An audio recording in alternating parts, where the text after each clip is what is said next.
What's going on, everyone? Nick Willard with Almost Canon Podcast. So I had this interesting theory that I've been thinking about for a while now. I think I actually even talked about it on an episode I did with Brian Tremblay like months and months ago. But it has to do with the beast of the LBL.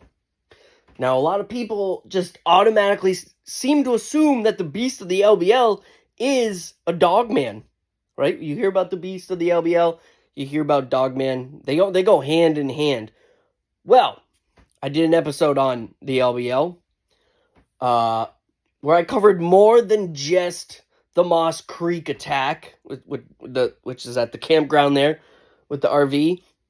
I dug into the history of the area, going all the way back as far as I could. And what I found was that the Shawnee, which is the tribe in that area, they don't have a lot of mythical creatures within the lore that they share, right?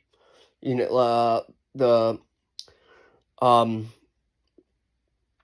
Cherokee, they have tons and tons of creatures.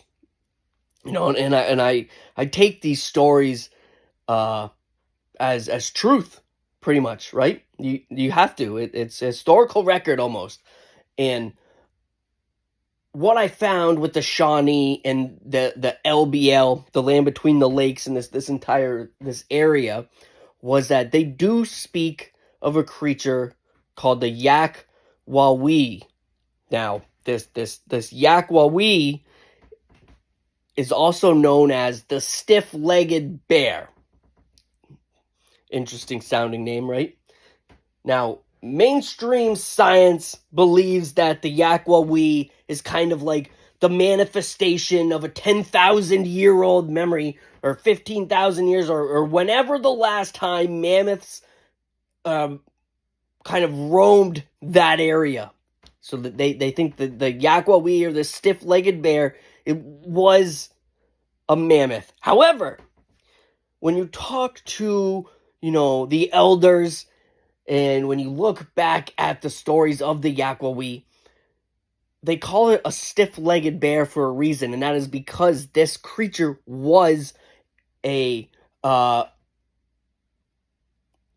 bear-like monster. It's simple. It's so simple.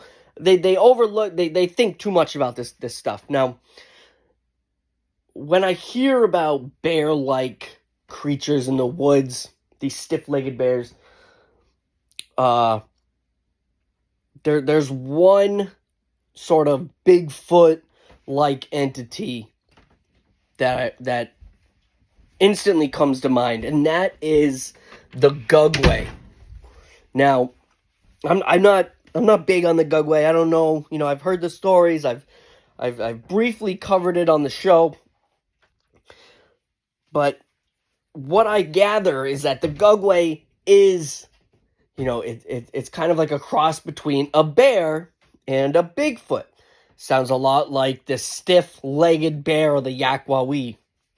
So, if we take that information, we feed it into the LBL, we get that the beast of the LBL isn't a Dogman, and it's actually a Gugwe. Historically speaking, if we're looking at these Shawnee stories, which there aren't any stories of Dogman-like beings in the area, right? And I highly doubt that a Dogman would just move in kind of right around the time when settlers started farming the area, and they started to reintroduce all these animals and things like that. I don't think a Dogman would just randomly move in. This is something that has been there for a long time. This area has become its territory. And so when we look back at the stories, these historical stories told through native legends, we see that this Yak-Wawee, or the stiff-legged bear, otherwise known as the Gugwe, has been in this area for hundreds, if not thousands, of years. So it makes complete sense that the beast of the LBL is not a Dogman, but a Gugwe. And I just find that incredibly interesting. Something I've been working on, thinking about for a while now, ever since I did the episode on the Beast of the LBL, which I did, I kind of ran it through as a Dogman. And this is when I started thinking, after I did that episode, I started, and actually after I talked, a little bit before I started talking with Ryan there about other Native American lore, that is when I started, kind of wondering about this Gugwe and this Yakwa weed and how similar they sound. So, is the Beast of the LBL a Dogman, or is it actually a Gugwe? I think there's historical evidence to support the fact that the Beast of the LBL is actually a Gugwe.